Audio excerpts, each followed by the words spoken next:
and you can see here I can stop the recording or pause,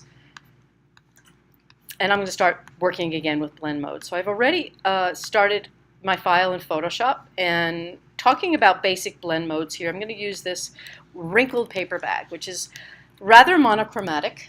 It's brown. I'm going to select all and copy it, and then I'll close this file and come into my existing file and paste. Command V, and Command T is what I will use to resize this. If you're not familiar with key commands, and you're not a big lover of key commands, I'll do some things within the menu, but for the most part I will use key commands and tell you what they are because I find them to be really efficient. So looking at the document I have now, I have layer 1, which has no name, and layer 2, which I'm now going to call wrinkled bag.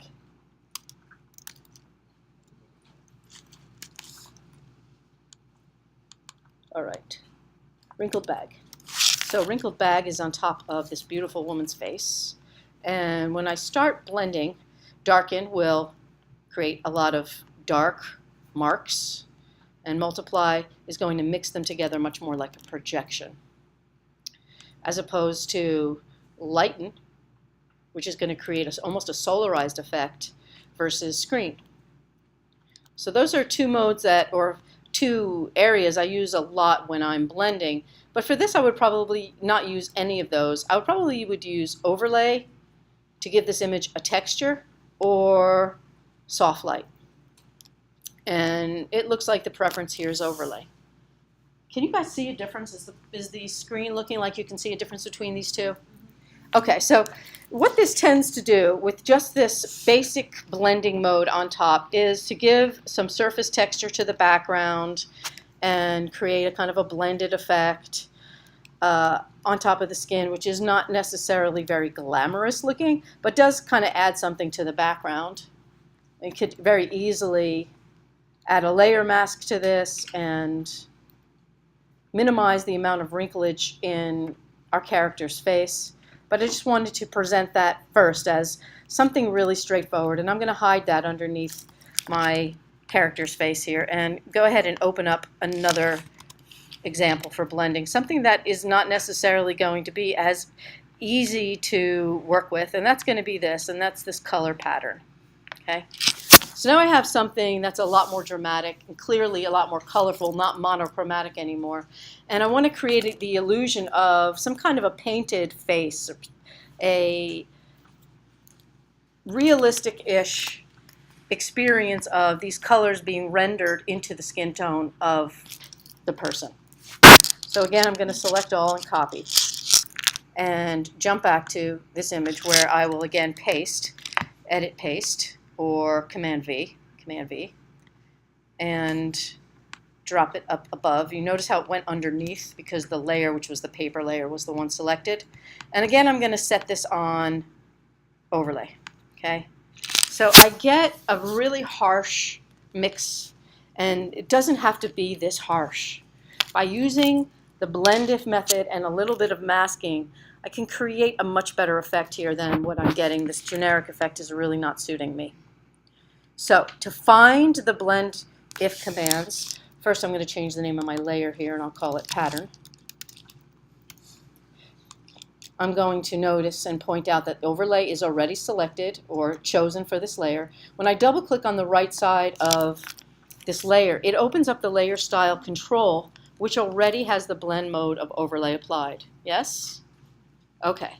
Now here are the two bars that I very rapidly described in my slides. And they're a little bit tricky to understand if you just use them with just a raw slider. This layer means the top layer, the pattern layer. You can see not really a lot is changing. Some of the color is changing. In other words, in the dark areas, I'm losing some of the color as I'm sliding the main shadow slider. And if I start sliding the highlight slider, you can see that the highlights are dropping out. Make sense? Okay. If I click on the underlying layer, one thing you should be aware of is that this will affect this layer and any and all layers that underlie this layer. So I do only have a two-layered project, But if I had more than 2 layers underneath this, could become kind of a conundrum and a little bit tricky to look at and understand because there's too much going on. So when you do this process, you really want to start with just 2 layers. Something on top that you want to blend into the thing on the bottom. So what it doesn't say anywhere in this panel, which makes this more of an advanced feature, is that you can, here we go, press the Option key and split these sliders. You notice how that bottom slider is now split away from its partner, which is anchored at the left side of the shadow area of the underlying layer. And if I do that same thing here, holding the Option key and I slide, you can see that now it's diminishing the intensity of the highlights. And if I slide back my shadow slider, you can see a little bit changing up in the hair. But again, if I go back to my highlight slider, I can increase or decrease the amount of reflection in the underlying layer. So that's number one. Number two, I'm going to put this back the way it was, is using the this layer command. In 9 times out of 10, the this layer command is going to give you the desired effect of allowing you to more selectively blend the color that you want, okay, knocking out the white here, into the background in a more subtle manner. So as you can see, some of the color is knocking out till I get to a certain point where these cross over. So I'm going to just find that sweet spot here. I'll try that again. I'm going to split this. There we go. Where the highlights just disappear. So I'm knocking out the white, which is actually now not going to affect the color on the face so much. And now the underlying layer, which is the face layer, I'm going to adjust it again. You can see what was happening before. And now the softness is coming much more. So we have a much more soft and tender effect with the color.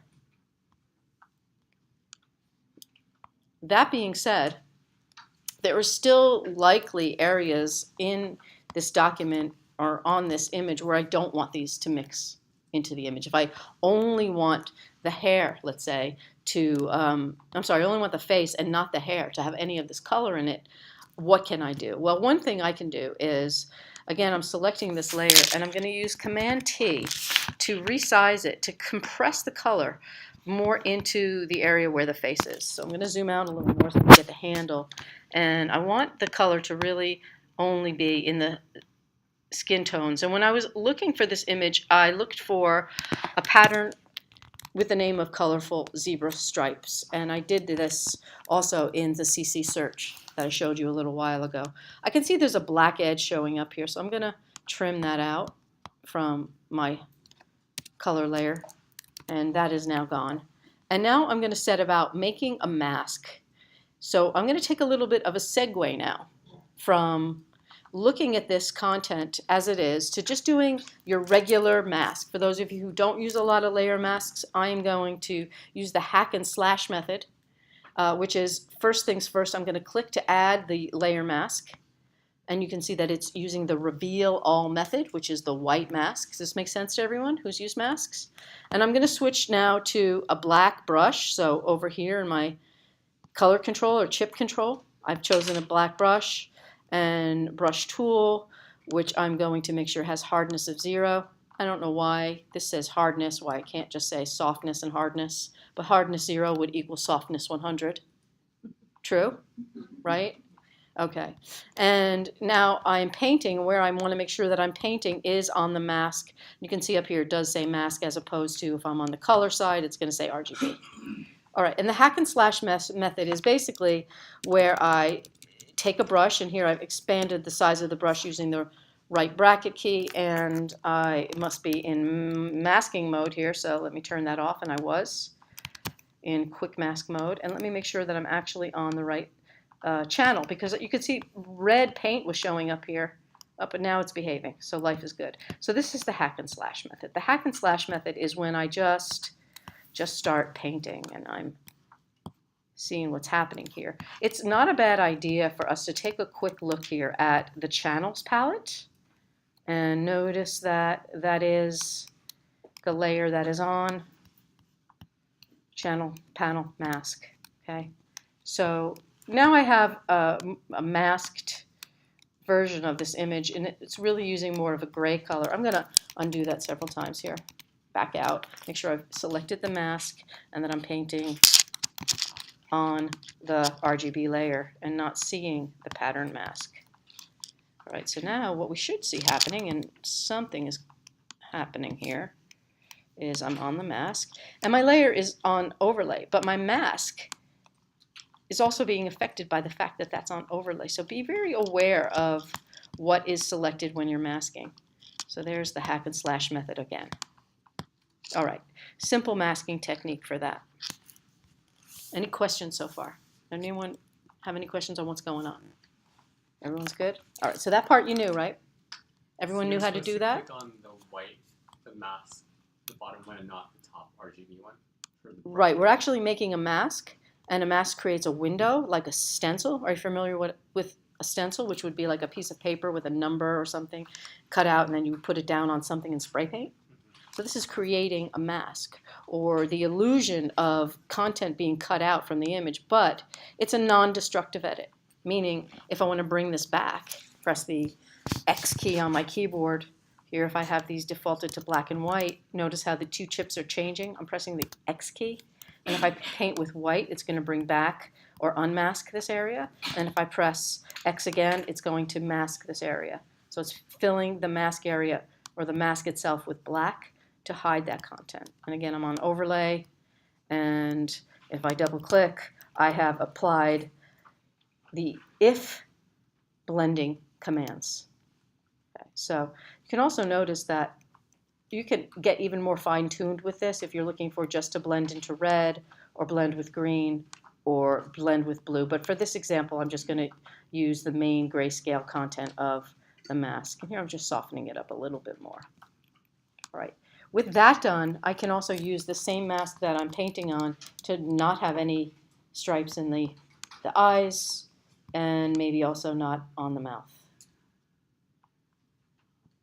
Right, this is really just to demonstrate a very basic layer mask, where some of the content that's being layered into the content below is masked out, and using a simple blending mode. Let's look at another way of creating a mask and extracting the content.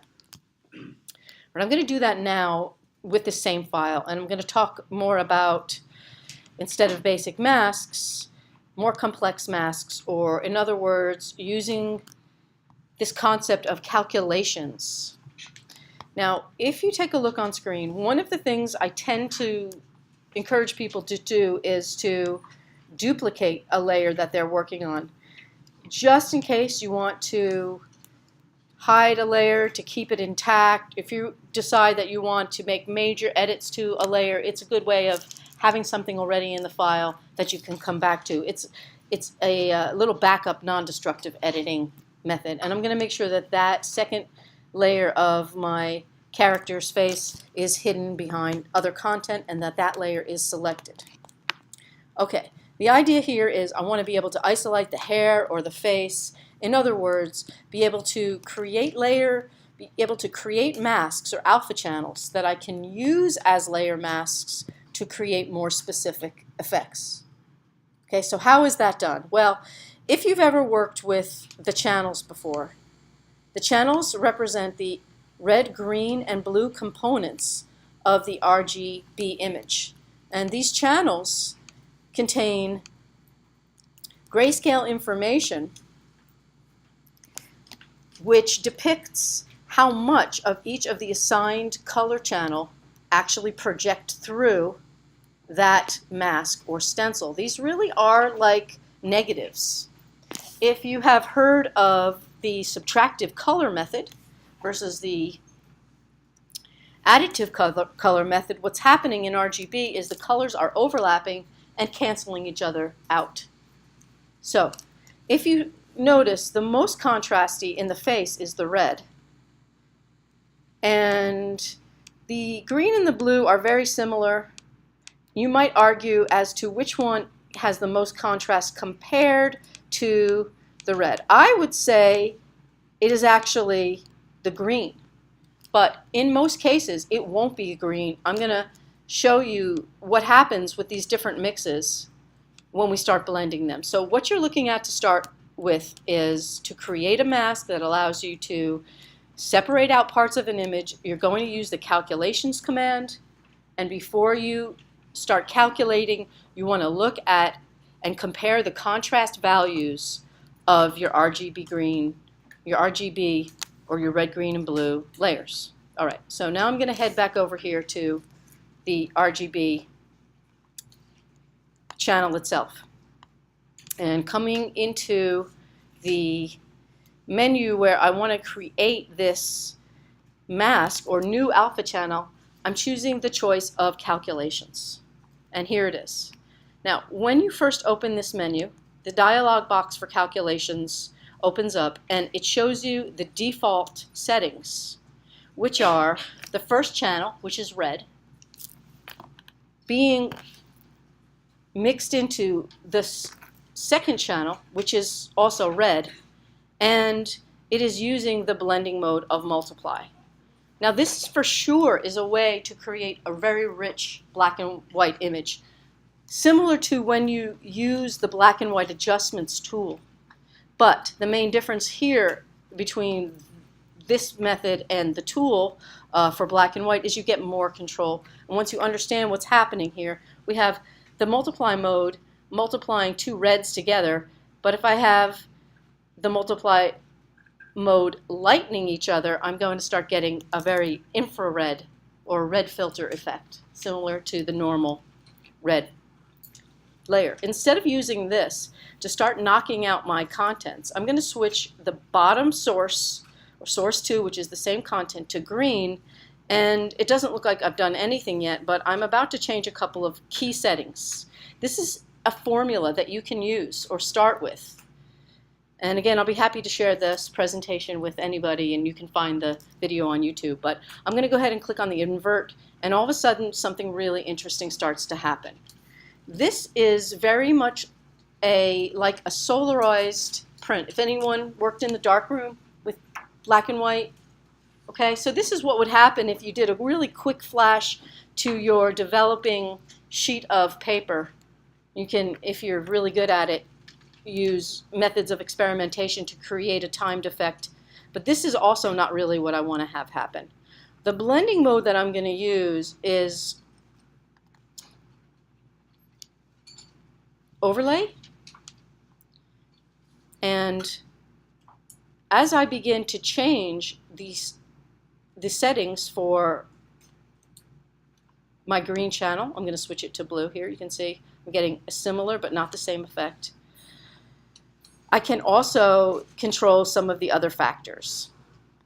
So how much is blending into what? So right now I'm looking at these two contrasting channels, red and green, and as I choose different choices for them, you'll see different methods or different visions of the channel appear. I'm switching that to add now, and now you're like, well, how is that helpful? That's actually a really good hint, because what's happening now is the red and green are canceling each other out when I add them together, and that means that they are using the opposites. So where one is dark, the other is light. And if I use subtract, now I start to see some separation occurring. And this is what you're going for. You're looking to be able to pull out, in this case, the hair versus the face, and still have shaded area that you can retouch using a couple of other tools. There is this thing called the offset value. Now what this value does is it makes either the content that you're looking at either lighter, more intense, less intense, or darker, more intense. So as I lower this number or raise this number, the effect is really different. So at 2, the offset, image is very dark. You can click in this field and actually use the up arrows on the keyboard, and you can see it's increasing to now 45. If you hold the shift in the up arrow, now I'm really starting to see some excellent detail in the hair, and the features of the face where they're highlighting are really separating out quite clearly from the rest of the face. So this is what we're going for. We're trying to create a mask with which we can then project or mask into places that would be really almost impossible to select otherwise and have be a smooth selection. So as I continue increasing the number of the offset, the image is becoming what we would say in photography more flat. I'm losing contrast. And as I go back down, I'm going to gain that contrast again. And I'm going to stop this just at, I'm looking right up here in this region where I have some hair detail, just at about 55, 60, I'm going to round it down to 60. Now this number scale doesn't do a whole lot, but because there's only two options here, you can see if I try to click away here, it should actually warn me. If I close this, it would tell me I can only use 1 or 2. 2 tends to make things softer, as if you're using a lower number paper in photography, if you're familiar with contrasty papers, and 1 is a much more high contrast look. So I'm going to go with 2 because it's a little bit more subtle. And the output that I'm making is a new channel. Okay, so that is a new channel. What can I do with that new channel? Well, let's talk about that. Everyone good so far? Yeah? Question? Yeah. So when you were in the other that panel that you just closed, you said source 1, it's like red, source 2, it's in green, click inverse. Was it because you said you had like layers separated? I was looking at the channels initially and looking for the two that looked like they were the most contrasty against each other. Looking for contrast. Which two look the most different from each other? So it's kind of a toss-up because blue and green were really similar. And I experimented, obviously, with this file before I came here tonight. And I got a better effect from using green. But in most cases, you're going to use red and blue. And I'm going to do another one after this, and you'll see. This is one of those things that once someone shows it to you and you have a jumping off point, then you know how to begin doing your own experimentation with your own images. And that's why, again, I'm recording the session. All right, now here is my mask. And I made a copy of it just to be safe and non-destructive. And here is what I can do. I'm looking at this alpha 1 copy of the image, and I'm going to zoom in a little. And what I want to have happen is, scary, I know, I want to remove the face. I actually want to create a faceless face or partially a faceless face so I can show you how that is done, what the other two tools are that you're going to need to do this. One tool that you can use is the brush tool. And the brush tool, again, we are looking at this alpha channel 1 copy of this new creation that we made by calculating channels. And I'm going to go to the brush mode, and I'm going to change the mode to the mode of overlay. And by using this method of overlay and painting, it's darkening without actually painting black. You can see how it really wants to keep those highlights. Notice that? So everything that is 75% black and below is actually changing color or becoming darker. And if I paint through this area, it's going to want to keep these highlights bright where they're brighter than 75 and paint them out where they're not. So I'm actually going to undo that a couple times and just bring back one eye. I know, it's frightening. And then I'm going to remove the nose here and zoom out, Command minus. Notice if I paint with this back here, it's going to turn that all to black. I don't want that. X will bring this to white. And now I'm getting some really excellent differentiation. This is the big aha, because this would allow me to really separate these strands of hair from the background. This is kind of a huge deal, being able to use this brush. Again, it's a white brush.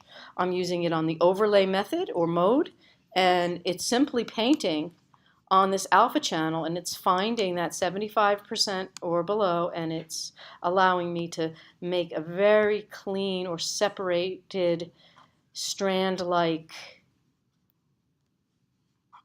mask. right? How painful would that be if you had to select that with the lasso tool? You couldn't do it, or the pen tool. It would be impossible. So with this method and this simple brush, I can start creating a very interesting complex effect. Now, sometimes what I will do at this point, I want to be honest, there's really not that many times where I will just use this by itself. I will take this and I will duplicate it again. Now I have two of these that are the same. And on one, I'm going to completely obliterate the face. And then on the other, I'm actually going to invert it. And you'll see why in a moment, okay? There are things that you'll notice and learn in Photoshop as you get more advanced that initially seem really weird. But as you start thinking about color more in Photoshop and what color can do, you start realizing that there is a relationship between Photoshop and math. In other words, the colors on the channels can be multiplied or divided, or in other ways calculated. That's the method that we're using to extract information or data from these 8-bit channels. And channels are 8-bit representations of the color that is being used to mix together to make the final image. Okay, so as I said, I wanted to invert one of these, and I'm going to do that, Command-I. And now I have this. And what I'm less concerned about in this layer is the hair. So I'm going to do a hack and slash here. I'm going to go and put this back on normal. Okay, and I'm not going to try to paint this perfectly, guys, because it would just be painstakingly watching me do that. I'm going to do a good job, but I'm not going to freak out if it's not perfect, because it's really just about showing you the method. So I'm now using not a 100% hard brush, and I'm hand painting this, which is maybe not the most accurate method. An accurate method might be, or more accurate method might be the click and shift click method. I'm holding the shift key down, and what that's doing is allowing me to connect the dots of where I click to where I then click. Notice how that's filling really quickly now. So I want to block out this whole portion. And I still want to have a portion or another layer where I can just work with the hair itself. Okay? Now I will zoom in, Z. I am not a fan of scrubby zoom, so my scrubby zoom is turned off. I don't usually use scrubby zoom. I use a click and drag zoom. That's my favorite way to zoom. And again, I'll go back to my brush tool. And with the left bracket key, which resides to the left of the P, I'm decreasing the size of my brush. And again, I'm click, hold the shift key down, and I'm connecting these clicks together to quickly hack this out. All right, that ought to do it. I'm going to zoom out again, and I want to create the opposite of this to be pretty much all white. So that's pretty easy to do at this point, right? So I'll take the magic wand tool and select all the black content here and choose Select Inverse. Press the letter X to put the white chip in the foreground, and Option Delete. Now it looks like, what's the big deal? Maybe I could have done that with the pen tool. I might have been able to do it with the pen tool, but this method is going to ensure that when I bring the hair back into the composite, it'll be registered or completely lined up exactly where I want it. So far, so good? Yeah? All right, now to paint something with this. So I'm going to go back over to my RGB layer and let you see a couple of things. Number one is I'm going to do a quick checking myself. The alpha 1 copy, which is called 7, that's going to be changed. I'm going to call that hair reverse. And then alpha copy, the other alpha copy, I'm going to call this one just left versus right. Okay? So you'll be able to remember what they are. And back up to the RGB layer. Now, there's a lot of amazing things that we can do right now. In terms of putting content into this image, I'm going to come back over to my Layers panel and open up yet another image. And the image that I'm going to open up is going to be a cityscape, and that is the SF skyline. And here it is. Now, if you look at this image, you can see that the sky itself has blue in it, and there's very little, maybe just a little bit of blue in this image underneath. Are you with me? Are you breathing? Okay? It's getting exciting here. If we look at this image's R, G, and B layers, you can see something very specific happening when you look at it, right? Do you see what I see? If you look at the red layer, you can see that it has a real lot of contrast between the sky and the bottom part of the image. So if you take a look at alpha 3, which is like, wow, how'd that get to be so dark? I basically did the same thing that I just showed you. Let me show you again. This is a quick review of the calculation, okay? And even a little bit more simpler terms, because this image is more simple. So I'm going to choose calculations, and all of a sudden it's canceling itself out because it's red on red. I'm going to choose red on blue and invert, and it's starting to happen. You can already see the bottom and the top of the image starting to separate. Having to draw this skyline with the pen tool or select it with the magic wand tool will probably create a fairly inaccurate result. However, if we start changing some of the values now that we have in our offset, if we raise the number, we start to see this gray itself is standing out against a darker gray of the sky, and it's also really good. I mean, you can check all these different modes here, but if you switch between add and subtract, what are you going to see? An invert and not inverted. And these are the different steps that you want to take to play with and find that spot, or that sweet spot on a particular image where you start seeing the bottom and the top, or the negative and the positive that you want to separate out. If I change the scale to 1, there is that contrast factor that I showed you earlier. Remember before we were looking at this? 1 versus 2. So this is a way that I can start separating this image out. It is not a perfect science doing this. It is going to take some fidgeting. You may need to play with your offset, increasing and decreasing this number. Again, increasing this number, 150, is going to make the contrast greater, and decreasing this number is less contrast. So I'll bring it up higher this time to 300. Bring it up to, where was it, 150 was a good number. All right, that's where I'm going to leave off, and I'm going to click OK. So that is one other way that you can start separating out your imagery. Last point on this, I'm going to go back to the layer, and that is to show you what you're doing. If you take a look, when you go to select, such as select by color range, select color range, you can see I was in here earlier. I'm going to reset everything. Select by color range essentially is helping you to pinpoint specific areas of an image, and it's a much more harsh way or a quick way of separating, in this image, the top from the bottom, but you can also prove out here that there's this blue color in the bottom here. So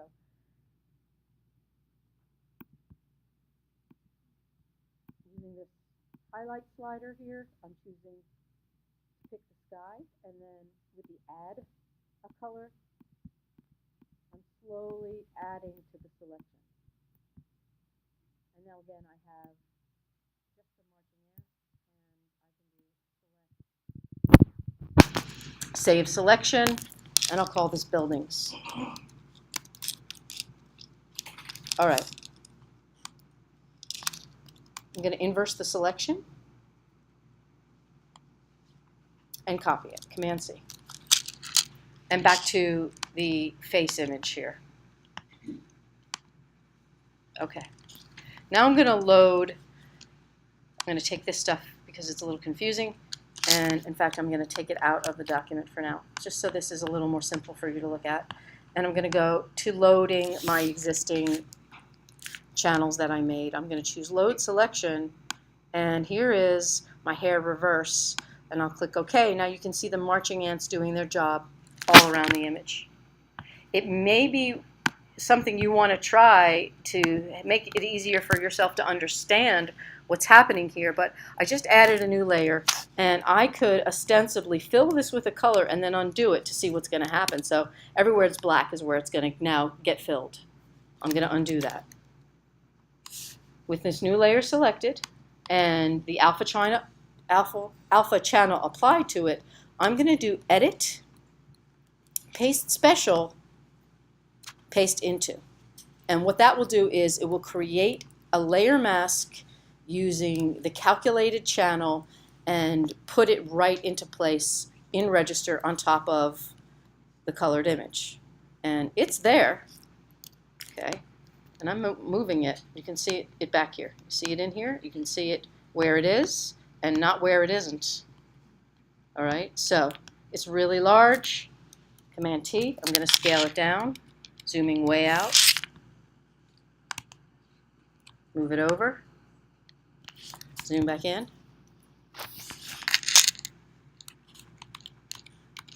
Same thing again. I'm actually just going to slide it over and really, really make it a heck of a lot smaller, and that's what I'm going for. So now, in these areas only of the hair, or mostly only of the hair, I have my content. All right? So by being able to adjust my calculation so that I have a very strong contrast between not just the face and the hair, but between the hair and the background, I can use the negative space left in the hair to adjust the color. All right, so I really want this to be a lot more colorful and a lot more exciting, so I'm going to add something to this now, which is going to be another important factor, and this is an adjustment layer.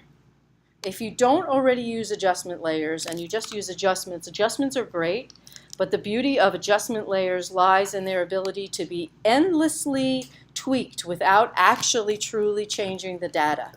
So you are doing a non-destructive edit when you're working with a hue saturation or a levels or a color adjustment layer. And here I'm going to kick up the saturation. But here's the problem with this, is that it is actually affecting not just the layer that I want to change the color of, which is skylight content, but also the face beneath it. The way to avoid this is to do what is called to clip.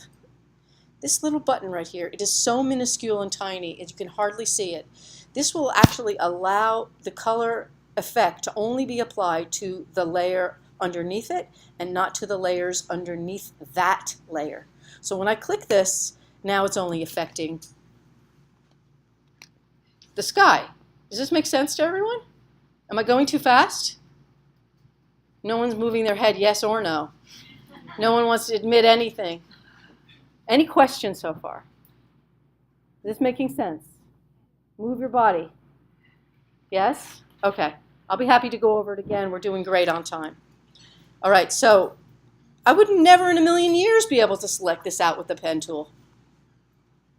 But being able to extract that from the mask is pretty exciting. So I want to change the colors. And in fact, not only do I want to change the colors, right, I want to, let's get them in more of a happy blue mode. I want them more blue. So now I'm happy with blue. Blue is great. I can lower the saturation a bit, or not. And I'm going to click away. Click away. So closing this panel. Click. There we go. All right, so now this little arrow here represents that it's clipped, and you can see it's actually tucked in. It's indented above the layer that's affecting it. If I click on the actual mask itself, again, that was generated by the calculated mask. I can use the black paintbrush to finalize this a little bit because I don't really want any sitting in her teeth. And I'm pretty happy with it. Now let's look at what I can do to that with the other mask I made. All right, so again, I need to probably flatten this. So I can, and again, composite something else into this, or maybe not. Let me show you what I'm going to do. All right, so this back layer now is showing us the transparent content of what is on my masked layer, and I'm going to click on it, making sure that I am selected on it. And again, I'm going to do load selection, and I'm going to choose left versus right. And now you can see clearly separating the left and the right of the image. I'm on this layer. I'm just showing you a quick adjustment to show you what's selected, and I will undo this. So I'm going to show you here left versus right, okay? So I start having a little bit more drama over here, which is good. I like that. So I can adjust that, but I really shouldn't do that, should I? No, I should use an adjustment layer. So here we go. I'm going to click on the cookie. I call that the cookie. And I'm going to go to the levels adjust here. And I'm going to increase the shadow information just on the left side of the image. It's looking good. And I'm using that as my layer mask. All good? All right, let's do one more thing to this because I cannot resist. All right, so what I'm going to do now is I'm going to try one more layer on this and see what we can create. So the layer I'm going to use is the ocean layer. So this is a photo of Point Reyes from a few weeks ago. And again, the combination that I want to do is using both blending if now along with my layer mask. So I'm going to take this piece and I'm going to copy it.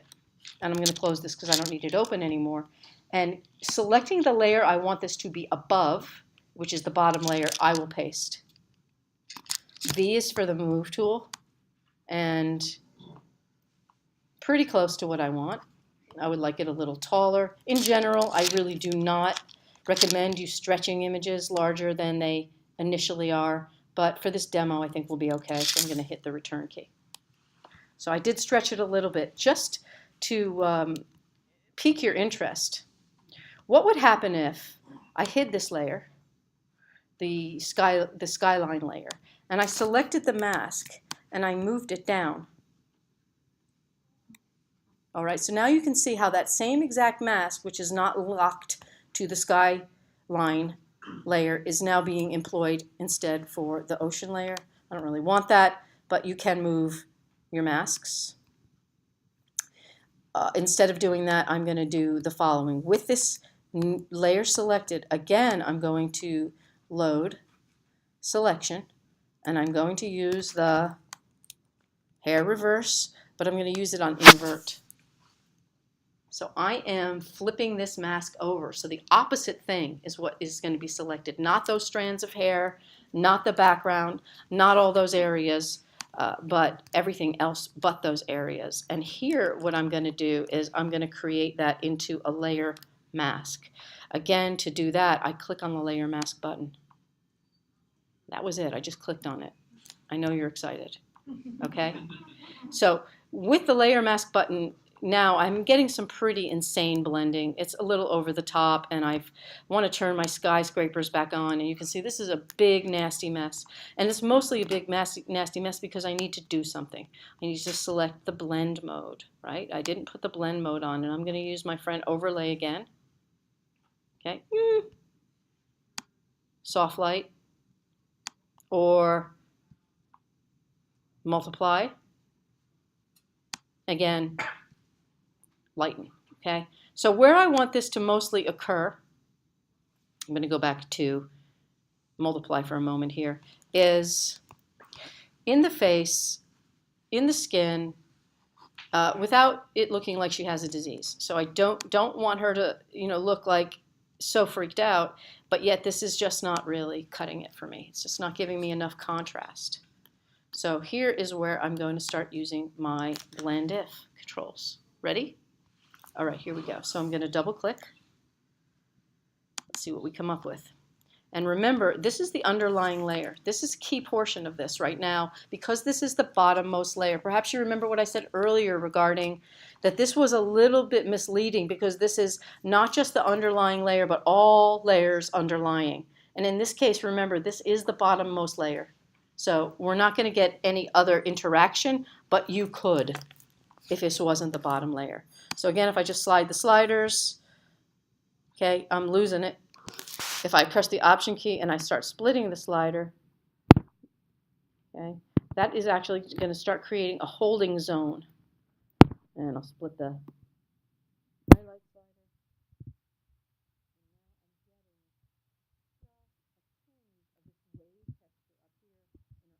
Where I want to see it.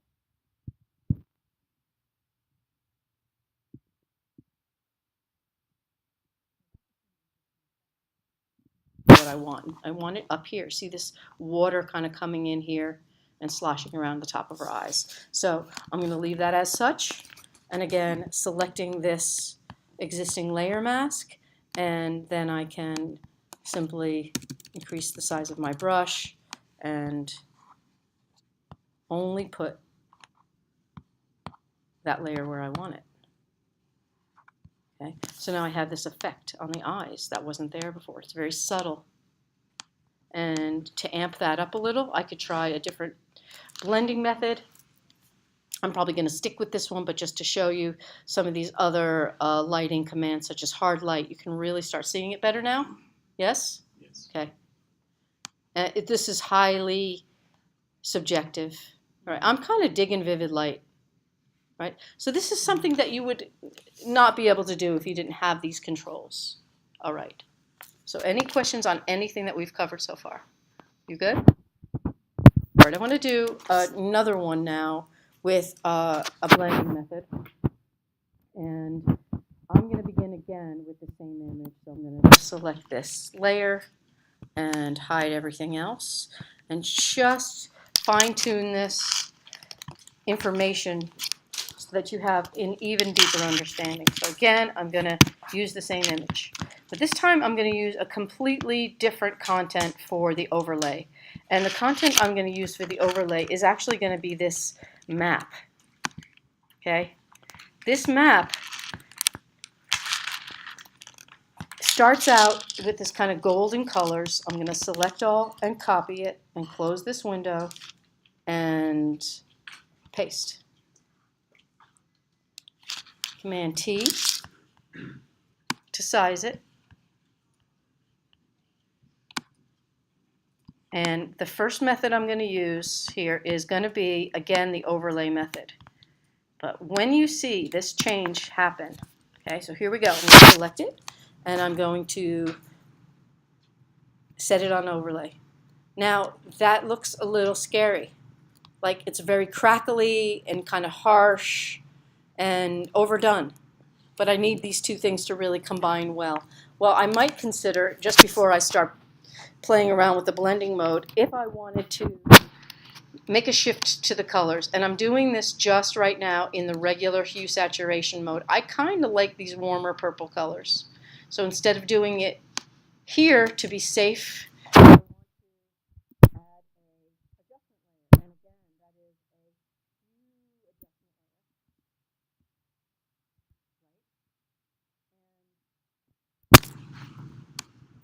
I want to change the color of my map,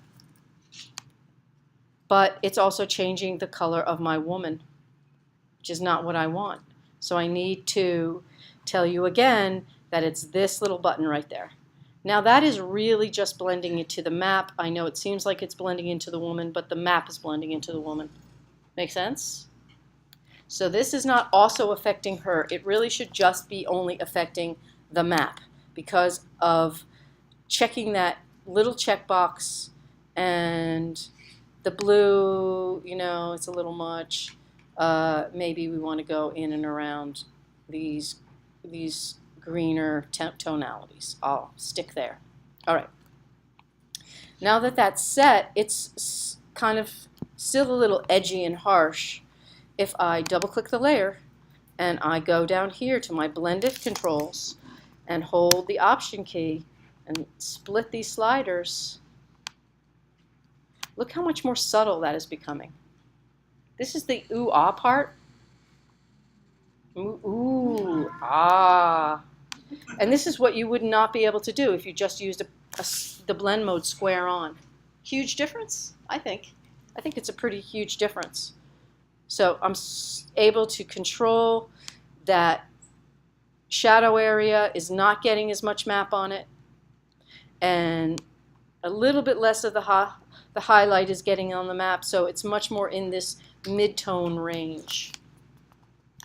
So it's happening right here between 78 and 192 of the 255 steps of the 8-bit mask that's inherently built in. Yes? All right. Again, if I split the top sliders, this is the top layer, you're not really going to see that much of an exciting effect with this. It's unsplit here, but just less map. And again, here I'll have more skin tone. All right, so this is bringing back a little bit more of that skin tone underneath. All right, I'm going to call that good and click OK. And if I do Command Z, right, you can see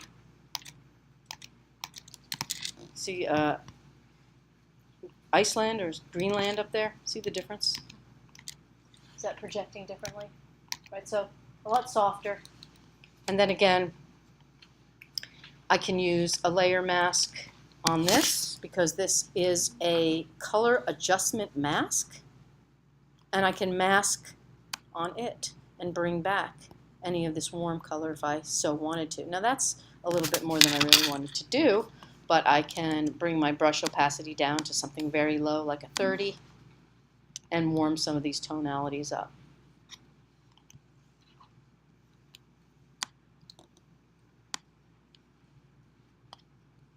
So those are the calculation and the blend if methods.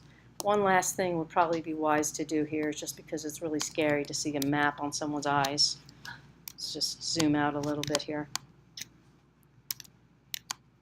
Okay, and I will turn these back to black and white by clicking on the revert chip and black to the front, checking out my brush size, decreasing the size. Opacity should be up at 100, and wrong layer. Okay, I need to add a layer mask to the map. So here it goes. Now there's a layer mask on it, and now the actual flesh tone of the eyes are in, and I probably should use my favorite tool, which is the polygon lasso. I'm not supposed to play favorites, but I do love this tool. I really do. And I like to make sure that if I'm going to clean out this eye, I don't want any of that map on the lid. Now that's a pretty rough selection, but I can choose this, which you may or may not use, Refine Edge. And refining the edge of the selection here, I can change the view to layer mask, or that's my output.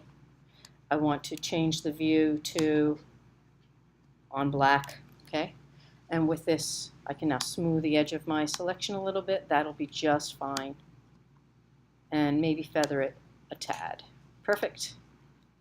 Okay. And it's going to create a layer mask. And the layer mask is there. And I'm going to invert it, right?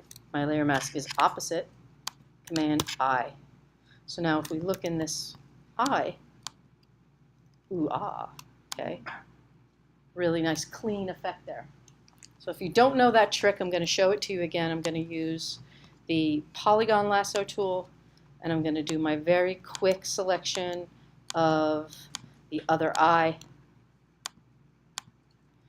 I want to keep the inner part of the lid and this little spot there. This is what makes this look really spooky and cool, is that the eyes don't have the effect on it. Okay? Right, then I'm going to come over here to my Refine Edge and increase the smoothness and give it a hair of feather. Okay. And I'm going to output it to a selection, because really where I want to apply that is here on the mask side, Option Delete and deselect. And yes, I could have just used a paintbrush and painted freehand, which I'll do on the mouth, just to give you the impression of what that would look like. And yeah, I would probably use a selection for that, but now we have something that's much more interesting and impressive. So it's a combination of all those tools together. All right. Do you need to take a breath? I do.